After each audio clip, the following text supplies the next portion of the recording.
conversation with Launch Club member Veronique to learn more about her story and actually share it with you. Let's get started. T-minus 10 seconds. Welcome to the Journey to Launch podcast with your host, Jamila Souffrant. As a money expert who walks her talk, she helps brave journeyers like you get out of debt, save, invest, and build real wealth. Join her on the journey to launch to financial freedom in 5, 4, 3, 2, 1.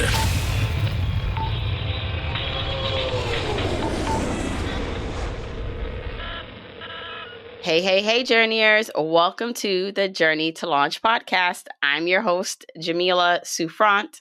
I hope you've been enjoying these episodes. I've been toying around and basically doing a summer rewind episode. So these were episodes that were previously aired on the podcast, but that were mentioned as case studies or references in my book, Your Journey to Financial Freedom. We had episodes based on debt payoff, financial independence, and now I'm just going to sprinkle in some fan favorite episodes and some of my personal faves. So you're going to hear some of those episodes for the next couple weeks. I really hope you've been enjoying what you've been listening to. If you want to check out my book, which I hope you've already gotten, but if not, that's fine. You can pick it up now. Head over to yourjourneytofinancialfreedom.com to see where you can find it. It's available everywhere. Amazon, Walmart, Target, Barnes & Noble, your local book store, basically everywhere. Head over to yourjourneytofinancialfreedom.com to pick up the book. Now, happy listening, and I hope you enjoy these episodes.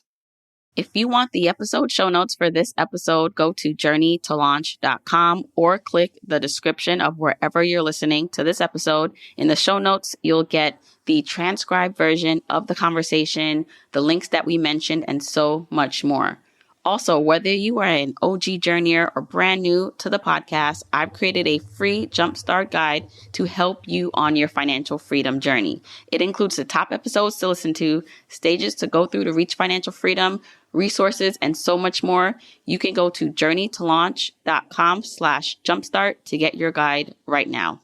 Okay, let's hop into the episode. I'm doing this because I really wanted to highlight and showcase some of my amazing journeyers in the Launch Club. And, you know, it's like you hear it from me. You're just like, whatever, Jamila, sure, you're going to say it's great, but like, let's get some receipts. Who's in the Launch Club? What are they doing with their life? Even just forget about the Launch Club. This is just someone like you who has a story to tell, who is on the journey. So very similar to my Journeyer Profile series. This is me talking to someone who's in the thick of it, who is making strides, you know, making their way through reaching financial freedom, debt payoff, and all these things. And I really wanted to bring you Veronique's story and have her share it directly with you, what's been going on with her. So just a little bit more about Veronique. Veronique is a sign language interpreter. We met actually a couple years ago via online. She was in one of my programs, my group coaching program, and then she joined the Launch Club, and she's made considerable strides with her finances. And I wanted her to come on and talk about that. She lives in DC, the DC Baltimore metro area.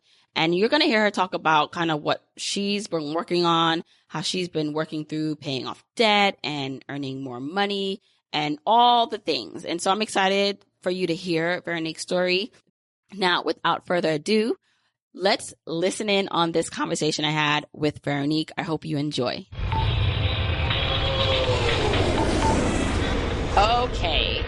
Hey, journeyers. I am back with a very special interview. And this is not like, you know, I know typically for the longest you've been hearing kind of like my expert interviews and people who have already reached financial independence. And a while back, I was doing Journeyer Profile interviews where I like talking to people in the thick of the journey, because honestly, I feel like those are very impactful for people because you're hearing from people who are actually in the motions, going through it in real time like you are. And so what I decided to do is bring on a few members from the Launch Club, the membership community that I have for journeyers. And I wanted to highlight some of their stories because they are doing amazing things with their finances and on their journey. And I really think it can help you guys out. So I want to introduce Veronique Graves to the podcast. Hey, Veronique. Hey, how you doing, Jamila? Good. So I wanted you to come on, Veronique, to share a bit of your story because we first met a while ago. I forgot how long ago it was. Maybe a little over a year ago. Yeah, it was a little over a year ago. And you first reached out to me for one-on-one coaching. And then I think after that, I had launched my group coaching program that I did, which you ended up joining. Mm-hmm. And you went through that. And we could talk about a little bit about that. But then after you finished that, you were doing your own thing. And then when I launched the Launch Club again, you were like, you raised your hand. You were like, all right, I want to join. And so now you've been a member. So I want to talk about first, though, like where you currently are with your finances, because Okay. it's a good starting point for people to be like, all right, so what's going on? Like, where are you right now, Veronique, with everything going on? Okay, so I'm still paying off one credit card. Well, actually two, but one has like 10% interest on it. So I'm trying to get that one out of the way. And then I also am at a point where I'm saving enough that I don't have to live paycheck to paycheck. So that feels really nice. Because as an independent contractor, there's always like, am I going to get paid this week or like in the end of the month? You know what I mean? So it just helps having that security, that cushion. So, but planning for it. Right. So let's even step back further, right? So what do? You said you mentioned you were a contractor. Like explain to people kind of like your current career and then like where you live and a little bit more background about yourself. Okay, so I'm a sign language interpreter, but I do freelance like contract work in the Washington, D.C. and Baltimore metro area. So basically I'll go, depending on the day, maybe to a government agency and interpret for deaf people that work there or for college classes or business meetings. But the thing is, if you don't work, you don't get paid. So you have to like kind of plan for that, especially in the summertime. It's lighter because a lot of people go on vacation or schools are out. And in the wintertime, people go on vacation. So you have to definitely gauge when you're getting paid and all that stuff. So, yeah. And I think that's a unique, not like a unique, like a lot of people don't go through that, but I think it's unique because when I come in contact with contractors or even entrepreneurs like myself, and you're not getting such a steady paycheck as you would if you had a regular 9 to 5, there is a more of a art to like budgeting and preparing your finances because it's not as predictable. So when you first like reached out to me, like where were you like with your finances? Because I know when you first reached out to me, you like had more debt. You were trying to get more in control of things. yes, I was struggling because I wouldn't get paid, but I was still like, oh, I'm going out to eat though. And I just put it on the credit card and I'll pay it when I get paid. And then we'll start piling up, especially with interest rates. And also I had fibroid surgery. So I was trying to pay off medical bills. Even though I had insurance, it still didn't cover all that much. So I just felt like almost like I was drowning. Like, how do I get out of this debt? But also when I talked to you, it was like, okay, it's a mindset thing too. Like, and the whole thing about like, things won't work if you don't work. So it's like, try to figure out how can I make this work? And also there's I think it's an app called Capital that will like take out, I think you can put the percentage in. So I put 30%, I was like 10% for travel and 20% for saving, and it would just go out. And I was like, oh, where'd the money go? But then I noticed that if I wasn't trying to spend it on like going out to eat and everything, I was like, oh, I don't really need this and I can put it away. So it was helping me save up more. But just also how you had us fill out the chart where it showed your spending, your cash flow, how much is coming in, how much is going out, and sitting down and looking at that, it was real. I was like, oh, okay, I can cut this down. So yeah, that helped a lot. Yeah. And I feel like a lot of people, that's one of like the basic things, like when I work with someone or even tools in the Launch Club, is that like foundation wise, like we need to know where you are and how you're spending, because you often think and don't realize like where your money is going because you're not tracking it. And it seems so basic, so simple. And a lot of people want to skip that step because it can seem a little overwhelming, right? You got to like get all your statements or sit down and make time to do it. But I find that everyone who's done it, even if they like, it takes a little while to do other things, just the simple fact of sitting down and kind of going through using this assessment that I give out, it really, really helps. So what would you say? So I know you're still in debt payoff mode. You made changes. So I think one thing I want to share with people is like kind of like your starting point. So if you can share maybe how much debt you paid off since you started intentionally doing this, and then what were the specific changes that you made to be able to do that? Okay, so I think when I met you, I think I had like 13,000 on different, like 5 different credit cards for the medical debt and for like just trying to pay my rent when I wasn't getting paid and all that stuff. I looked at my Roth IRA and I read about how if you take out your contributions, there's no penalty, there's no taxes. So I was like, wait a minute, if I can take this out, pay this off, and then not pay the bank interest, I can just pay myself like later, like pick up more jobs and just try to build up my funds. So that made more sense to me than trying to pay like 24% interest on these bills that they just kept growing, I felt like. So that helped a whole lot, taking out that money, paying those off. And then I think I left one that was like 2,000, but it was like 10% interest. So I was like, this one, I at least can like try to work to just pay it down. And then also just put in like making sure I was taking out money for taxes. So if I get my check, I usually I have a 1099 form for contractors. So I have to take out like say 22% out. And I've got a Capital One account where I have it like labeled like one part's taxes, one part's savings, one part's fund. So like I'll put 20% in the taxes and then 20% in my savings. And I'll also pack lunch at work more. Me and my boyfriend would cook more at home and then, just take it to work, because I would just go, say I'm going to like a hamburger place. I'm like, okay, I want this hamburger, but I want the buffalo burger. So add $4 and then I want the fresh cut fries. So by the time I eat lunch, it's like $20. Like, this is crazy. And after you look at the form that you gave us, I was like, wait a minute, I don't need all this. So just making sure you track everything. So here's what I love about some of the things you just mentioned. And this is going to look different for everybody. Like there's no one size fits all, but there are just some like baseline things like you can do.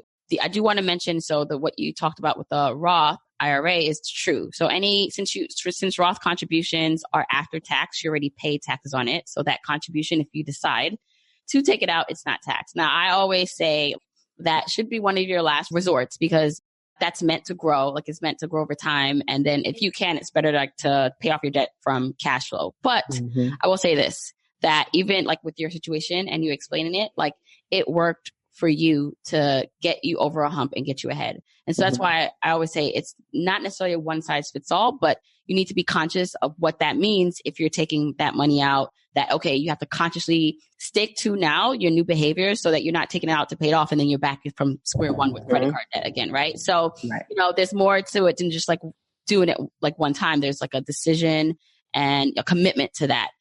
And then the other thing I like that you said is that you use like apps and tools to help you get organized. And with contractor work, now that I'm like a full-time entrepreneur, when you get paid from someone like $1,000, that's not $1,000 of like net income. Nope. That to you maybe is a couple $100 after you pay taxes, operating expenses, and all the other things, right? So I like that. Now kind of like, okay, every dollar, like this is what it really means like to me, like my take home. And then the other thing, which is a lot of people, is the food. I totally get it. Right? Like that is, think about it. Food is like one of the most expensive line items in anyone's budget, especially if you live in DC, I live in New York. There's so many places like to eat. Really, it's easy for it to get ahead of you and just out of your control a bit. And then you kind of say, well, I don't have time, or I don't like cooking, or, whatever other thing you say to help justify it. So I can imagine a lot of people actually can relate to that with your story. With me, it was just the days are so long. So I would leave at like 5. And so I would pack breakfast and lunch, but then I would eat all that before lunch. And then I gotta go get lunch and dinner when I go home. Well, it's funny because there's like a meme going around when someone's like, oh, you told me to pack lunch, but I ate it at 10. And like, I'm hungry. It's 12 o'clock. It's like I ate it at 10 a.m. It's 12. Like, what do I do now? So hilarious and so true. So this is why I wanted to talk to get more into the details of what this journey looks like, because sometimes when you hear the overall story of someone reaching financial independence or saving XXX and reaching all their goals, like there's these little day-to-day little wins and moments and decisions that lead to the bigger ones that in the time, oh, who cares? It's just $10 today. But over time, and it's not necessarily just about the $10, it's about like the habit forming, right? And the discipline and the person you become by practicing a little bit of delayed gratification and discernment. Right. Okay, so you mentioned a couple of things that helped you get on track. So if you think about kind of how much further you have to go and your overall goals, like what do you feel like is some of the things kind of standing in your way or obstacles that you still feel like you need to overcome to get to your goals? I think my biggest problem is that I like to learn a lot of new things. I'm like, oh, this class is cool, and this class is good. So like now I'm taking an online cooking class and jujitsu, and so like I'm like, oh man, that's like $400 more a month, that's coming out. So Mhm. the cooking class will stop, taking the monthly payments after I think about 4 more months. So that will free up some money, but just kind of focusing on a few things at a time is what I need to work on as far as like time management and just kind of narrowing it down that you can't do. You can do things, but you can't do everything like at one time. That's what I'm still trying to get used to. Right. Yeah. Well, were you taking those classes as more of like hobbies or potential things you would get into to as a side hustle to make money? Potentially for the cooking, I've like always loved it. I wanted to go to culinary school when I got out of high school, and my dad was like, "No, you needed a degree, like a 4-year degree first." And I was like, "Oh man!" So I made it in communications, and I was like, "I don't really like this." So it's always been in the back of my head, but because culinary school is so expensive, like $25,000 a year for some places, I found this one that's like $1,000 for a year. So I was like, "Let me try and see if this is what I really want to do," and then maybe I could just like have like a little side business. It's like a vegan or like plant-based program just to see. And then I learned, I was like, knife skills, not my thing.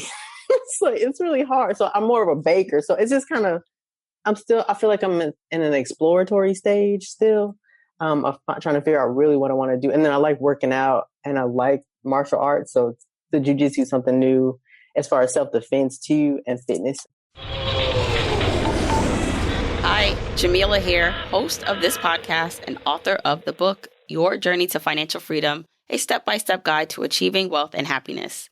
Just a few years ago, I was in a job I didn't like, with a long commute, feeling stuck. I knew there had to be a different, better way. Then I found the pathway to financial freedom and financial independence. Today, I have more money, options, and freedom than I ever thought was possible. And in my book, Your Journey to Financial Freedom, I'll show you how you can achieve that too. You'll learn how to spend and save responsibly, all while enjoying that spicy margarita and extra side of guacamole. Determine where you are on the journey and evaluate your spending and saving goals accordingly.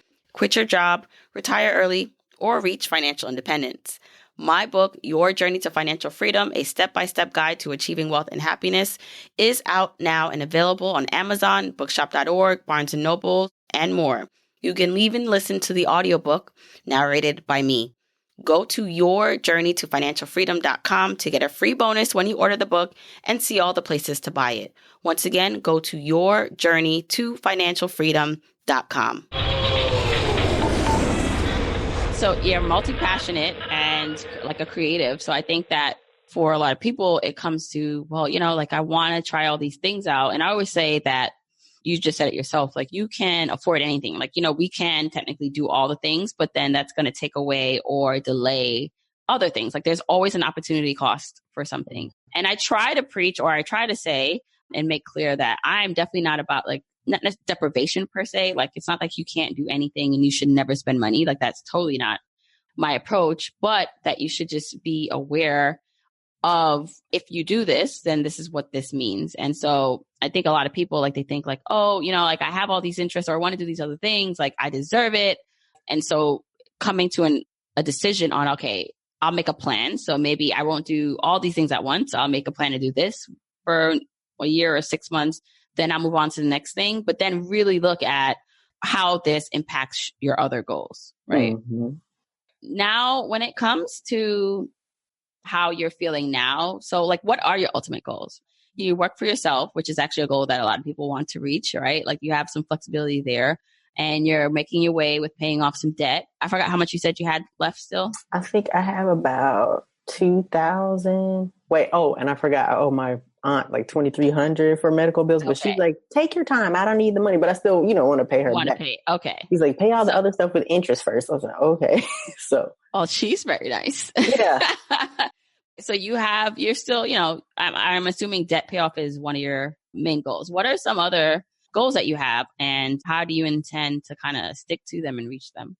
I definitely want to build up my emergency fund. So what happens is I'll get to like a month of expenses and then I'll end up taking my rent out of there. But the good thing is I'll still have like 1,000 left. So the goal is to keep 1,000 in my checking account. And then because nobody ever tells you, they're like, oh, keep some money in the checking account. and then save an emergency fund. But I'm like, how much? So I read this book called Get Money. Kristen Wong wrote it. Oh, yep. Mm-hmm. Yeah, it's so good because she actually talks about the independent contractor side. And a lot of books I find don't. And she said that her dad was like, you should always keep 1,000 in. And I was like, that's a lot, but it helps kind of get near there because, you know, if you have automated payments like your car insurance and health insurance, and it's like, that's coming out. And I'm like, oh, well, I still have money left. It feels good. So just get in like the emergency fund where I don't have to keep pulling like my rent out where it can still grow. Also to max out my HSA, also to increase my income where I can start putting more money back into my Roth IRA and a regular IRA too. It definitely increased the income. So that's what I also think I'm trying all these things. I was like, can I have more side hustles? Because I was also teaching Zumba for my rec center.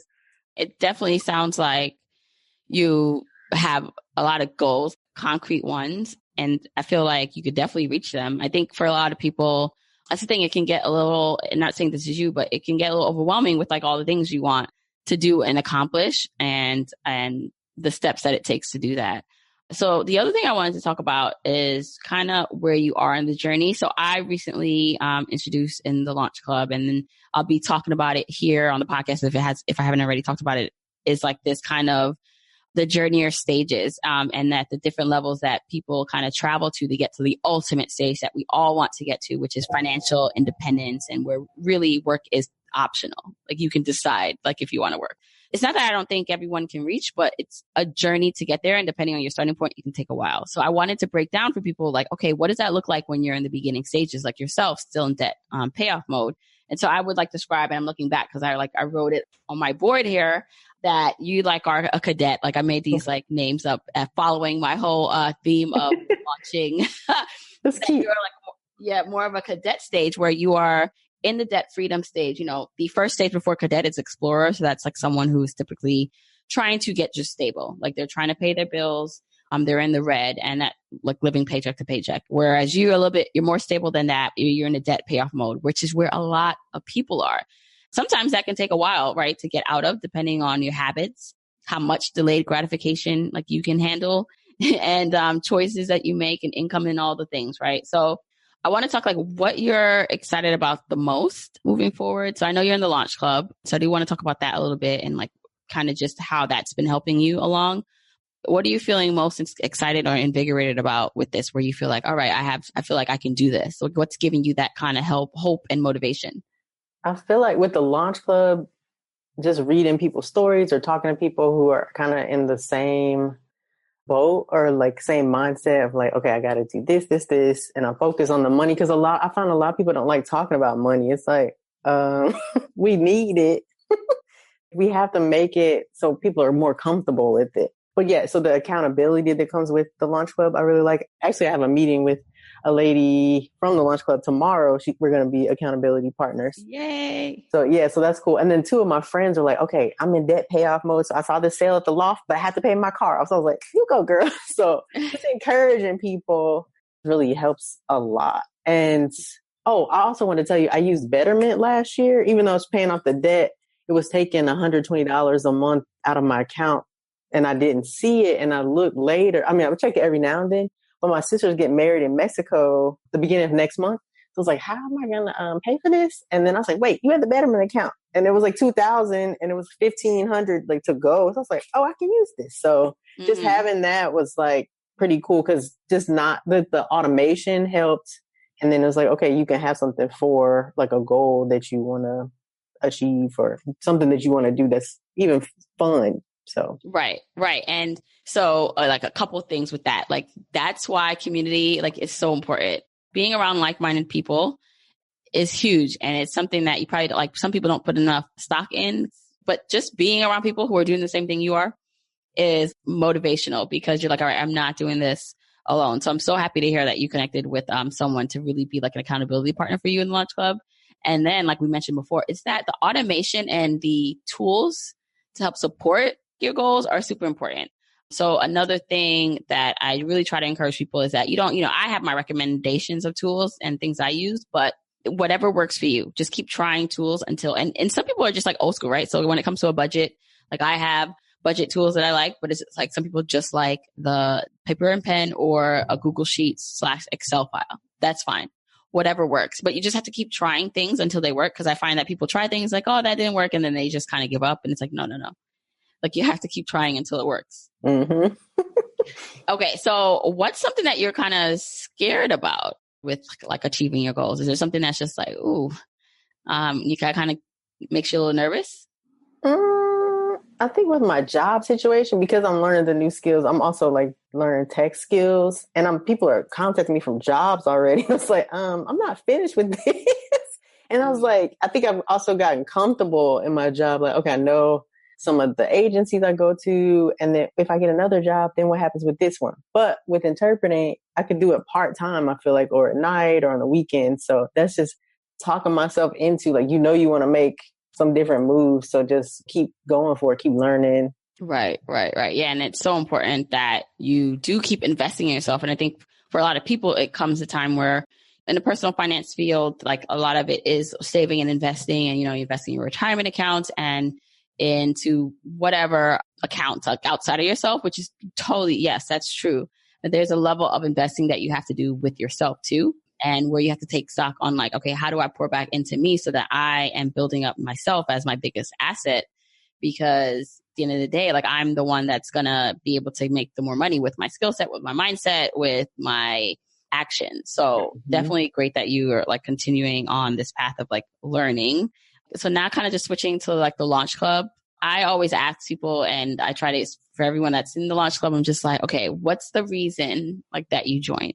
And then with that, why do you keep coming back, right? So it's like an option. I mean, some people paid annually, some people are paying monthly, but I always like to hear because it makes me like know what to do more of and like what I need to be sharing with people who are not in the Launch Club. Like this is what is so amazing about it because people are here experiencing this. And, so like if you can share kind of why you joined and what your experience has been so far, that'd be great.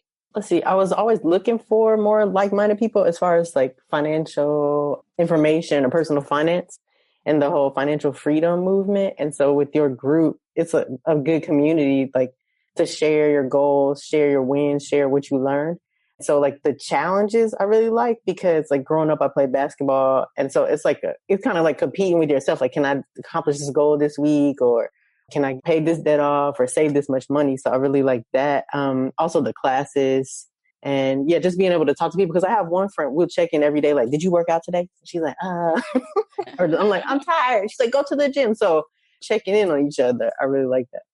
Yeah. And I mean, I do love that, like about the environment too, where it's like people are, like you said, holding each other accountable, but then you have to hold yourself accountable, which is why it's like, I love like declaring goals to the public or just to people, because when it's to yourself, like you can kind of say, all right, like, I'll, if I push this back, no one's going to know. But it's like, no, like, what is your goal for this month? We are going to check back in with you at the end of the month and throughout the month to make sure you're accomplishing it. That's amazing. So, okay.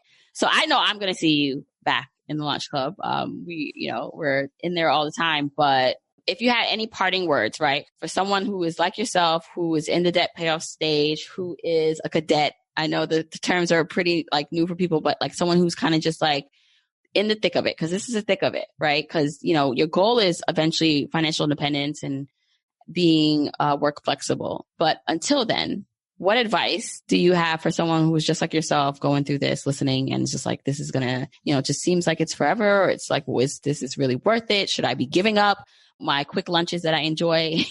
Like what kind of motivation or tips can you give to anyone listening? I can definitely say be patient on the journey. You're going to get there. You just got to stick to it. If it was easy, everybody would be doing it. So it's like you have a group that's supporting you. And even if you're not in the Launch Club, like find somebody that you can talk to about money and keep reading, keep listening to podcasts. That helps a lot. And just know like your money's going to grow, your debt's going to go down. It might seem like very small, but you're going to look back a few months even and be like, oh, wait, look how far I've come. Right. And celebrate every win, even if it's small, it's a win. Right. Mm-hmm. And that's what I always encourage people. So stay encouraged, journeyers. Veronique is on the path with you. She's traveling along. So Veronique, I wish you all the success and I'll see you in the Launch Club. But until then, thank you for coming on and sharing your story. Sure. Thanks, Jamila. Bye, y'all.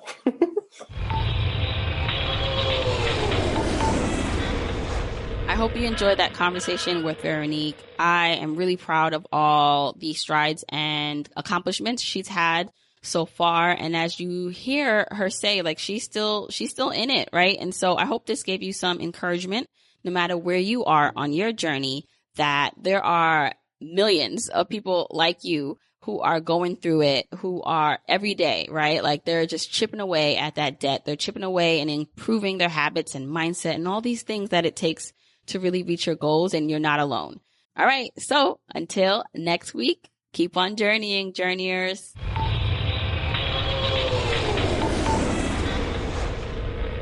Don't forget, you can get the episode show notes for this episode by going to journeytolaunch.com or click the description of wherever you're listening to this. And you can still grab your Jumpstart Guide for free to help you on your journey to financial freedom by going to journeytolaunch.com/jumpstart. If you want to support me and the podcast and love the free content and information that you get here are 4 ways that you can support me and the show. 1, make sure you're subscribed to the podcast wherever you listen, whether that's Apple Podcasts, that purple app on your phone, your Android device, YouTube, Spotify, wherever it is that you happen to listen, just subscribe so you are not missing an episode. And if you're happening to listen to this in Apple Podcasts, rate, review, and subscribe there. I appreciate and read every single review. Number 2, follow me on my social media accounts. I'm at Journey to Launch on Facebook, Instagram, and Twitter, and I love interacting with journeyers there. 3, support and check out the sponsors of this show if you hear something that interests you. Sponsors are the main ways we keep the podcast lights on here, so show them some love for supporting your girl. 4, and last but not least, share this episode, this podcast, with a friend or family member or coworker so that we can spread the message of Journey to Launch. All right, that's it. Until next week, keep on journeying, journeyers.